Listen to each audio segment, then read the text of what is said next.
What's actually driving the machete attacks in northern Mozambique? Raising awareness about the importance of organ donation. And an Ivorian woman's unique technique for getting out the word about natural hair. Africa 54 starts right now.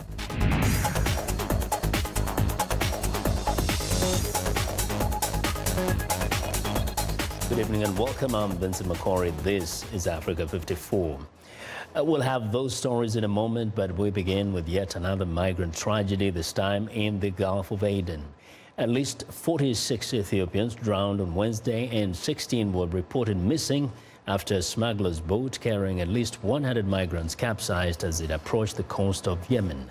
The International Organization for Migration says the boat overturned in high seas around 5 a.m. local time. Survivors of the deadly accident say they were hoping to find work in Yemen and the Arabian Gulf.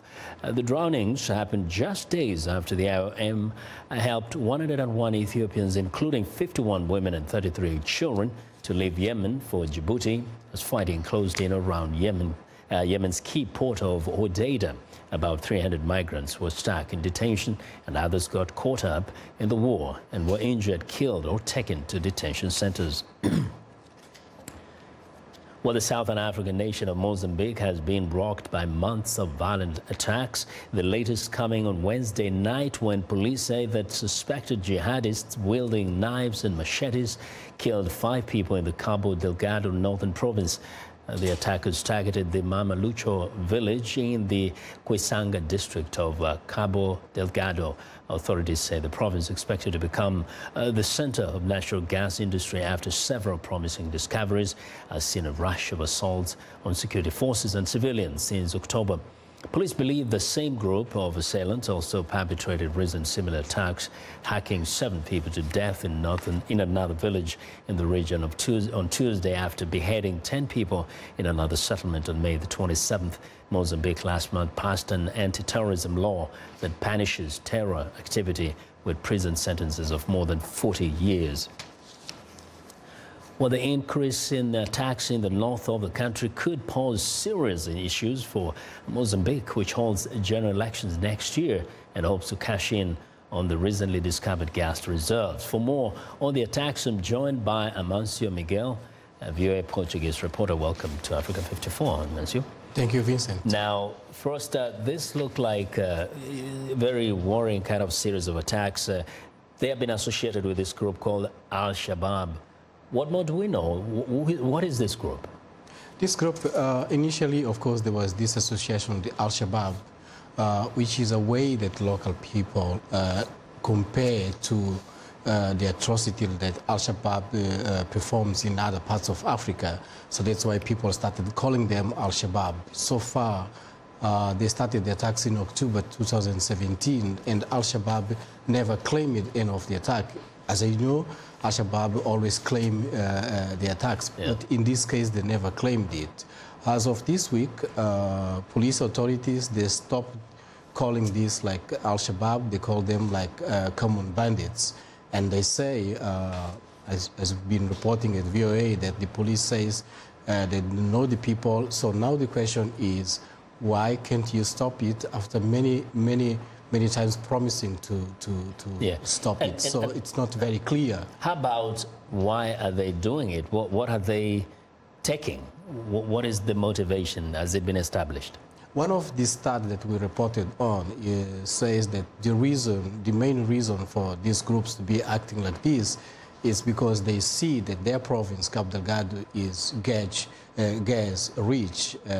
Companies like Anadarko will be starting in 2022 to export gas to many parts of the world, and they see their life did not improve since all these projects. So they're behaving like local militias trying to prevent these big multinationals probably from coming in? Not really, but claiming, like trying to discuss with the government that we need our share in in this resource that you're gonna get from the gas. Other groups says that there are some local people dealing with timber, illegal timber export, and this group is also trying to protect distracting people from the main issue, which is timber exploration. So there's still so many studies going on, but so far, one of the common points that comes here is like there's a lot of inequalities in Mozambique.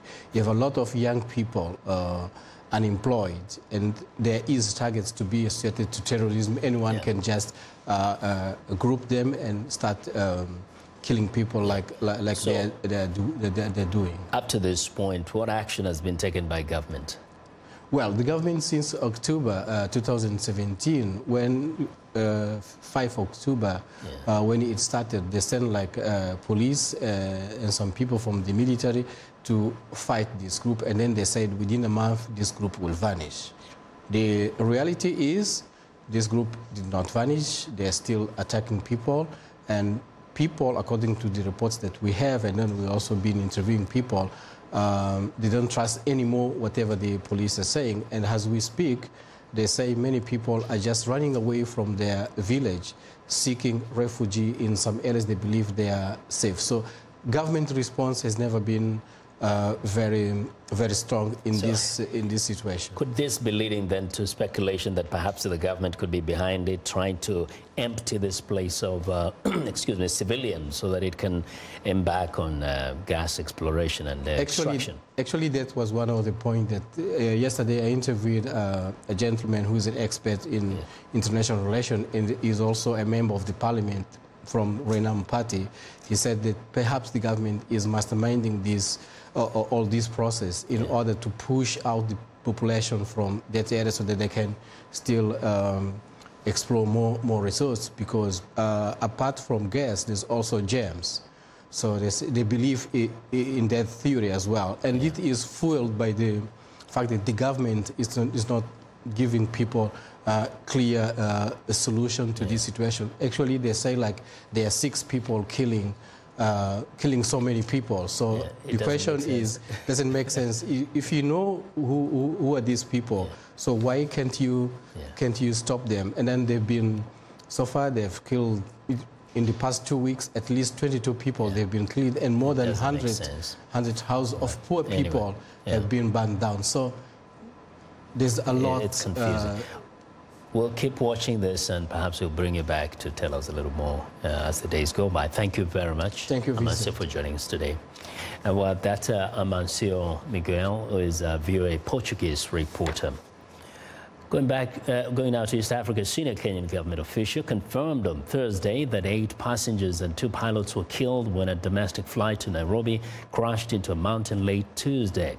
The single turboprop Cessna caravan plane operated by local firm Flysax lost contact with the control tower minutes before it was scheduled to land at Kenyatta International Airport while flying from Kitale, a farming town in the west.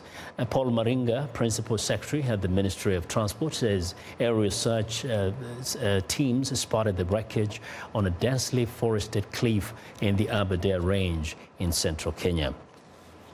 Half of the 100 Cuban doctors hired by Kenya's government to increase healthcare capacity in the country have arrived in Nairobi, despite opposition from doctors' unions that says the money could be used to employ local physicians instead. President Uhuru Kenyatta made the deal last year, and the plan was accelerated after his visit to Cuba in March. The doctors will be sent to every county to work with local medics in a country where health provisions is split between central government and 47 county governments. The government says doctors in far-flung hospitals lack specialized skills, forcing patients to pay to travel to Nairobi or abroad for treatment. Kenya's medical practitioners, pharmacists and dentists union have gone to court to challenge the hiring of the Cuban doctors, saying their positions were never advertised and that the skills offered are already available locally among thousands of unemployed or underpaid medics. They have been qualified for a number of years. They have sought the employment in the counties, and they have been denied employment on the reason that there are no funds to employ them. So with the coming of the Cuban doctors, our doctors came to court actually to seek some orders from court because the whole process has been termed illegal. Well, the dispute reflects an attempt by the government to resolve the problem of inadequate health care that many medical professionals say has been left to fester by successful administrations. Well, Burundian President Pierre Nkurunziza has promised on Thursday not to seek re-election when his term ends in 2020. The move eases fears of new violence erupting in the impoverished landlocked country in the Great Lakes region. President Nkurunziza has been widely expected to take advantage of recent changes to the constitution to run for 2 more terms, raising concerns Burundi could see a repeat of the unrest that erupted after he stood for a 3rd time in 2015. In a speech broadcast on the state RTNB television station, Nkurunziza said, quote, "I wish to inform Burundians and the world that I will not change what I said. My term is ending in 2020. Last month, Burundian voters approved changes to the constitution that also extended the length of a presidential term from 5 to 7 years. Well, I want to know what you think about Africa 54 and the stories we covered. Join the conversation on Facebook. The address is Africa 54. We're also streaming our show live on Facebook, so check us out and share our show with your friends. Find me on Twitter at VOA Vince McCory. You're watching Africa 54. In a moment, getting the word out in African communities about organ donation. But first is a recap of Thursday's headlines.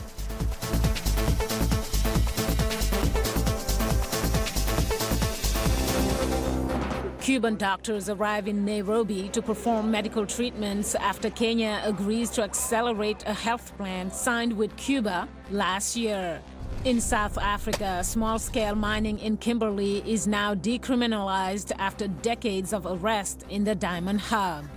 We stay in South Africa, where a 23-year-old man gets 3 life sentences after being convicted of murdering his parents and brother with an axe in Stellenbosch in 2015.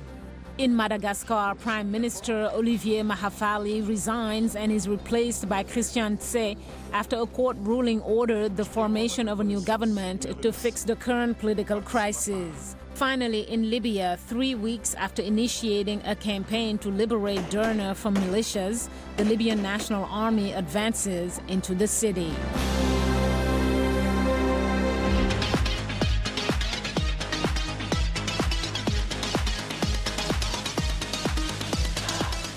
Well, it's time now for a health report, and joining us now is Africa 54 Health correspondent Lino Madu with an update on the Ebola outbreak in Congo. Lino. Thank you, Vincent. The World Health Organization reports no new cases of Ebola in the Democratic Republic of Congo's port city of Mbandaka and remote town of Bikoro have been confirmed since May 17th. The WHO says the last confirmed case was reported on May 30th in Itipo, a village in the area of Iboko. The total of confirmed cases of Ebola now stands at 37, including 25 deaths. DRC's health ministry says medical workers have given all the immediate contacts of Ebola patients in the city of Mbandaka an experimental vaccine. The VSV-EBOV vaccine, developed by Merck, has been administered to over 1,100 people. They say the medical strategy involves vaccinating all the people a patient may have infected and a second ring of contacts around each of those potential sufferers. Researchers in the United States say about 70% of women with early-stage breast cancer and an intermediate risk of cancer recurrence can safely skip chemotherapy after their tumors have been removed. The research studied how to treat women with early-stage breast cancer that responds to hormone therapy. Women were deemed to have a medium-level risk of the cancer coming back based on a 21-gene panel known as Oncotype DX from Genomic Health. The test predicts the likelihood of cancer recurrence within 10 years. It involved more than 10,000 women with breast cancer that had not spread to nearby lymph nodes and whose tumors respond to hormone therapy and test negative for the HER2 gene. The majority of participants were women over 50. They represented 85% of the study's population. Women with early-stage breast cancer whose molecular diagnostic test score, the Oncotype DX test, shows an intermediate risk of recurrence can be effectively treated with hormone therapy only and do not need to receive adjuvant chemotherapy. And the study called TAILOR-X was presented at the American Society of Clinical Oncology, and it is published in the New England Journal of Medicine. Now get this. Every 10 minutes in the United States, someone is added to the National Transplant List. That's according to the U.S. Health and Human Services Agency. And there are not nearly enough organ donors, living or deceased, to address the critical demand for organs to help those who need them. Iya Bekondo, a transplant recipient originally from Cameroon and founder and CEO of the Iya Foundation, says there is a need for greater awareness in the Black community, and more Africans should understand the need to become organ donors. Take a look. I am a kidney recipient, and my kidney is going to be 13 years old. My mom gave me a kidney, so it's of particular importance for me to acknowledge and celebrate that every time. For me, it shows my gratitude. I want to also use it as a platform to inform my community and sensitize my community about organ donation. As an organ recipient, what can you tell us in terms of the availability of organs, kidney in particular, which is what you had to deal with? Simply put, organ donation saves lives. And for organs like kidneys, where you can share your spare and still live a comfortable life, an uninterrupted life, a healthy life, I think we can get away with sharing a spare, and it goes with other organs, even like your liver. You can donate your liver and it's not going to affect your quality of life at all. So what are some of the common reasons that people give you when they refuse to become an organ donor, especially in the African community? As simple as, I just don't want to tamper with my body. If I'm going to come back to this life again, I want to have everything intact. Those are the most popular ones. Now, some people have there's religious reasons. My religion does not allow me to donate organs and stuff like that. And which, of course, almost every religion right now, at least that I know of, all religions are very accepting of organ donation. So how do you make the case then? In my community, I use myself as a point of contact. My kidney has been 13 years old. My mom gave me a kidney, okay? And my mom is going to be 71, 72. When she gave me a kidney, I'm sure she was, in her 60s or late 50s? And she has had no health problems as a result of kidney disease. Nothing. And I know many, hundreds of thousands of other people who have no issues being a recipient or being a donor as a result. Now, granted, there are people who have their own, everybody's an individual. You might have your own health problems that may come along the road, but hardly is it ever because you donated an organ or because you were operated upon. And there's risk with any operation anyway. So there's risk. And the thing is, the prevalence of something like chronic kidney disease in our community is skyrocketing. More and more people are going to be diagnosed. More and more people are going to get sick from kidney disease. The number is only escalating. So and diabetes and high blood pressure are the two leading causes of kidney failure. Moving forward, what would you like to see? What would you hope to see? What I would hope to see is that we become more accepting of organ donations. I want our community to be more welcoming of the idea of being organ donors, because like I said earlier, Blacks especially, we are twice less likely to become organ donors, but we are way up there on the transplant wait list. That's because we are not donating. Also, I would like for us to be more health cautious. I know it might sound cliche because we've heard it so much, you know, it's something that it's always in our ears and stuff, but there are certain things that we can change our lifestyles. I speak as an African and I know some of our lifestyles, you know, and I think little tweaks here and there, eating less salt, we love our salt, eating less salt, eating less palm oil, you know, the carbs, the alcohol, we love our alcohol, beer, you know, and exercising more, you know, reducing your cigarette, you know, or eliminating if you can, you know, so just those little tweaks here and there. And personally, my thing is we can do anything if we do it moderately. Sometimes we do it in excess, and that's when it becomes detrimental to us. And before becoming an organ donor, one has to check with their medical provider to ensure that they are suitable candidates. And that's our health report for today. To stay in touch, find me on Twitter at Lenore Mudu. Vincent, back to you. Well, thanks a lot, Lenore. Be sure to watch Lenore Mudu's health reports every Tuesday and Thursday for the latest health news in Africa, right here on Africa 54.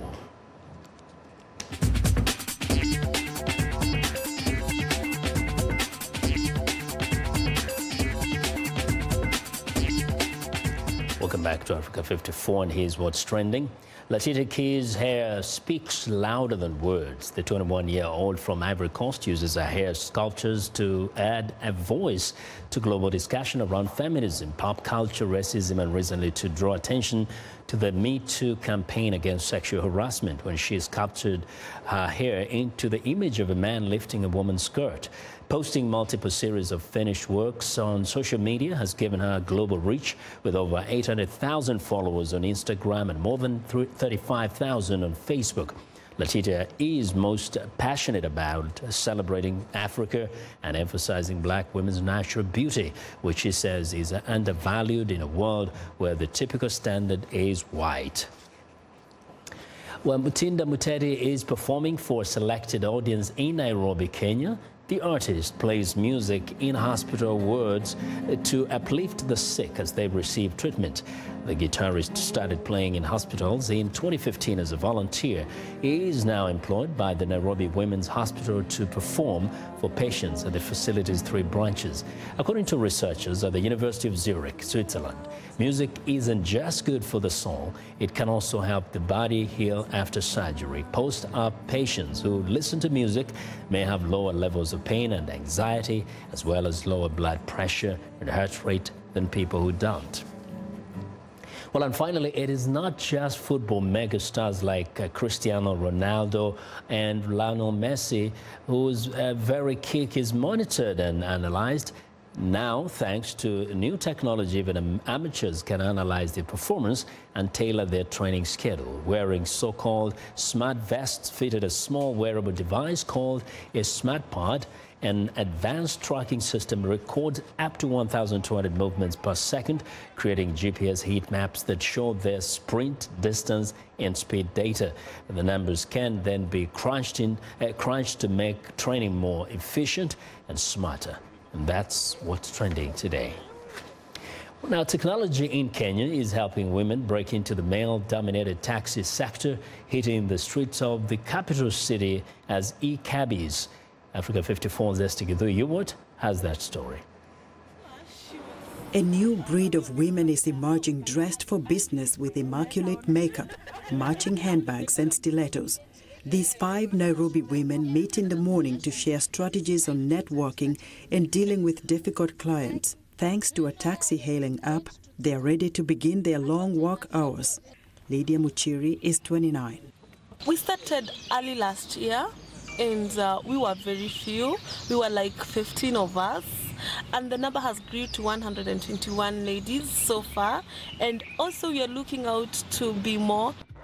In the last 3 years, at least a dozen e-cab apps have launched in Kenya to meet the growing demands of a smartphone-armed middle class, seeking an affordable and safer alternative to Nairobi's reckless, overcrowded minivans. Farida Hamis, a single mother of 5 children, decided to become an online taxi driver in 2017, and she's not looking back. I need to inspire women out there. They can do it. They can do without handouts. As long as you have your PSV, why don't you join such an online business? You do it. I look myself into a world of whereby I'll be having my own fleet. Little Cabs is one of Nairobi's popular ride-sharing platforms and the only app offering riders the choice of a male or female driver. It has witnessed a 13-fold increase in the number of women drivers over the last 2 years. There's a perception across Africa that taxi driving is a man's job, but that view is changing. Customers in Nairobi say women drivers are careful and professional. Mwikali Dome is one of them. I'm more comfortable being driven by a woman than a man, one. And women are more friendlier, more easy to talk to. It makes the ride more enjoyable. Kenya's economy has grown on average by 5% a year over the last decade. But the benefits are not being equally distributed, and women remain disadvantaged socially, economically, and politically. To me, it's the best option I had, because instead of just sitting at home asking for handouts from family members or from anyone, I'd rather hustle on my own, and it was the only easiest solution I could make. The female cabbies say they also face sexist comments because some people perceive them to be sex workers simply because they are well-dressed, working at night and doing, quote, a man's job.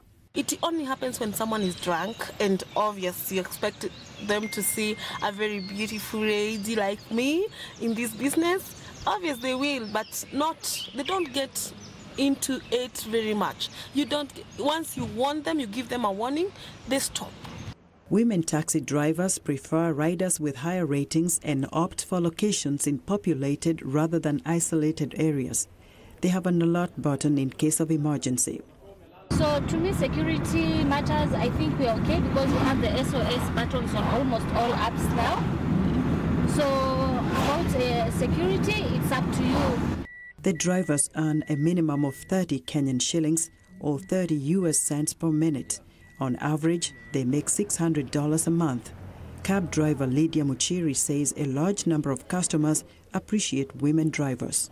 Mostly they are very happy. Most of them, I can say like 95% of clients appreciate you being a lady driver because they know that you are more responsible than men. Yes.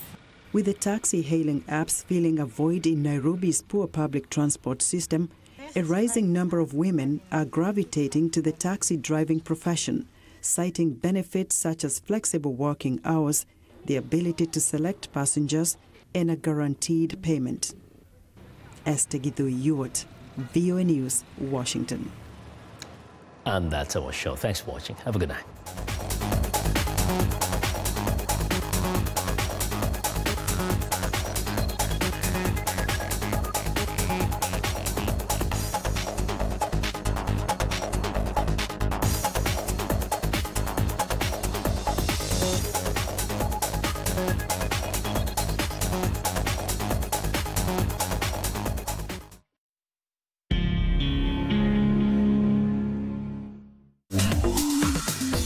Welcome to English in a Minute. Woodwork is any part of a house or building that is made of wood. Crawl out of the woodwork. This expression sounds troubling. I won!